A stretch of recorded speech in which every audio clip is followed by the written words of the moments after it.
conteúdo de ótica geométrica, ele consta no PET, que é o Plano de Estudo Tutorado, enviado pelo governo, e aqui estão os tópicos mais importantes dele.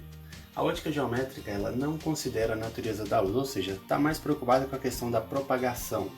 Quando fala ótica geométrica, estuda-se a luz como se fosse raios luminosos, a propagação em linha reta, certo? Ela não faz curva dessa forma. Já já a gente vai ver por quê.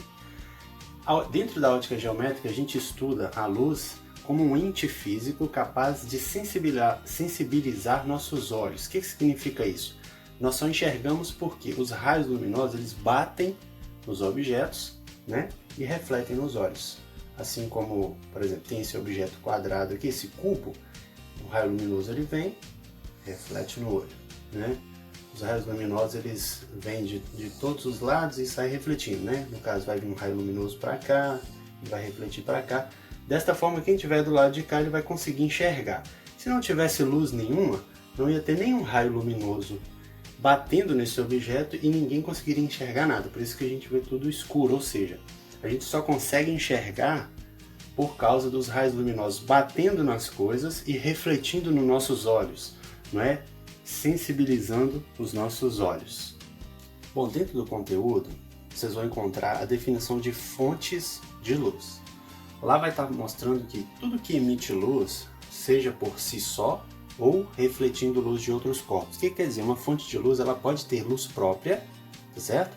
Ou também ela pode refletir luz de outros corpos. Essas fontes de luz elas são classificadas como primárias, possuem luz própria, corpos luminosos, exemplo, Sol, estrelas, ou então secundárias, que não possuem luz própria. Vamos dar um exemplo aqui da Lua.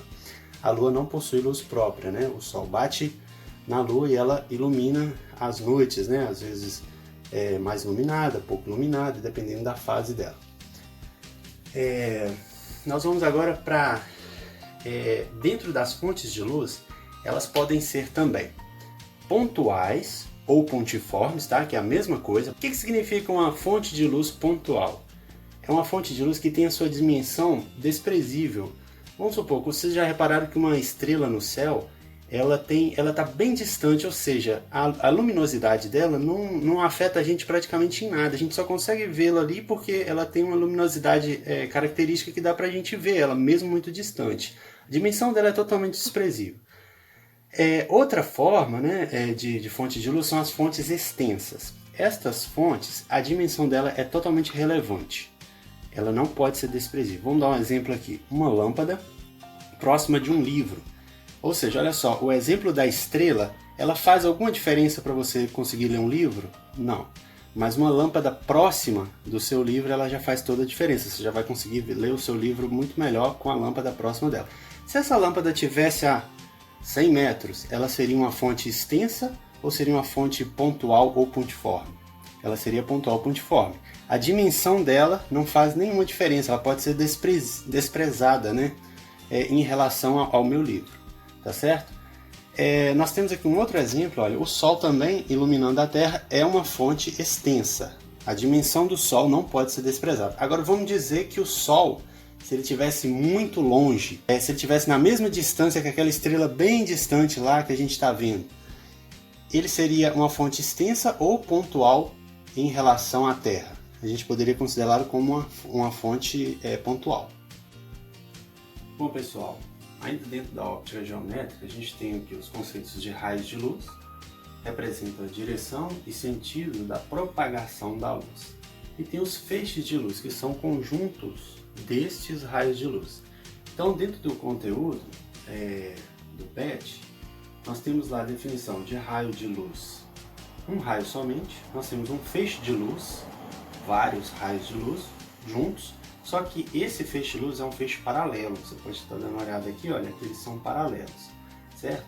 Nós temos também a definição de feixe de luz divergente, ou seja, são vários raios de luz, só que eles se divergem, né? Um está indo para cá, outro para cá, outro para cá e outro para lá. A direção e sentido deles são divergentes aqui no caso entre si. E nós temos ali os feixes de luz convergente, né? Convergente aqui. Ou seja, todos os raios de luz, nesse feixe de luz, ele vai convergir para um ponto, tá certo?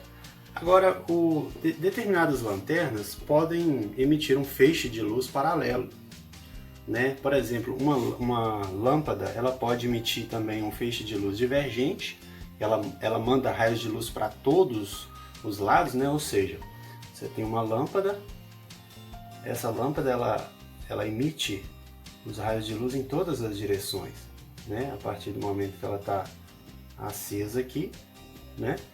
E também determinadas lanternas, né, elas podem emitir raios convergentes, tá certo?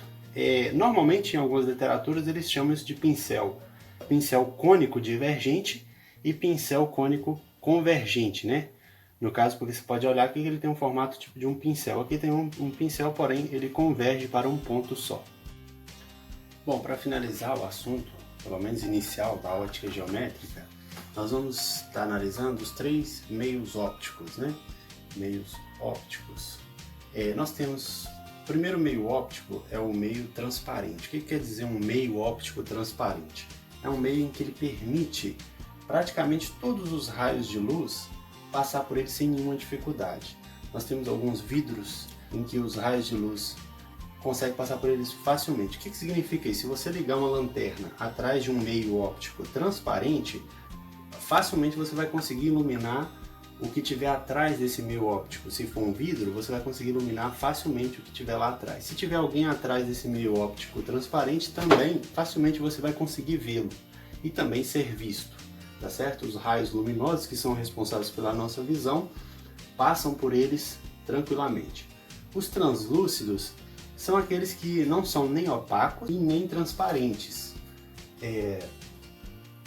Ou seja, eles vão permitir parcialmente os feixes de luz passarem por eles. Então, se tiver um meio translúcido, você acender uma lanterna para tentar passar por ele, iluminar o que está atrás dele, você não vai conseguir iluminar totalmente, você vai conseguir iluminar parcialmente, certo? Uma pessoa atrás de um meio translúcido, se for uma cortina, alguma coisa assim, um vidro fosco, vai conseguir ser vista parcialmente. E os opacos são aqueles que não permitem luz nenhuma passar por eles. Uma pessoa, por exemplo, é um meio opaco, né? Se você ligar uma lanterna no corpo de uma pessoa, não vai passar nenhuma luz para o lado de lá, né? Então você não vai conseguir iluminar. Uma parede, por exemplo, é um meio opaco, tá certo? Agora, só para finalizar esse assunto, dentro da óptica geométrica a gente estuda a luz como os raios luminosos, feixes luminosos. Então, ou seja, uma das propriedades da luz é que ela não faz curva. Esse é um dos motivos que a gente não consegue enxergar as coisas, né, atrás de outras coisas que são opacas. Por exemplo, se tiver um animal atrás de uma parede, você não consegue vê-lo porque se a luz fizesse curva, a luz poderia bater atrás dessa parede, né? Poderia bater aqui atrás, né? Vem um raio luminoso aqui e ele fazer uma curvinha assim, ó, né? E chegar até o olho de alguma pessoa que esteja por aqui, tá certo? Né? Mas o que acontece? Como a luz ela não faz curva, ela anda em linha reta, então ela, no caso aqui, a gente não conseguiria ver. Tudo bem?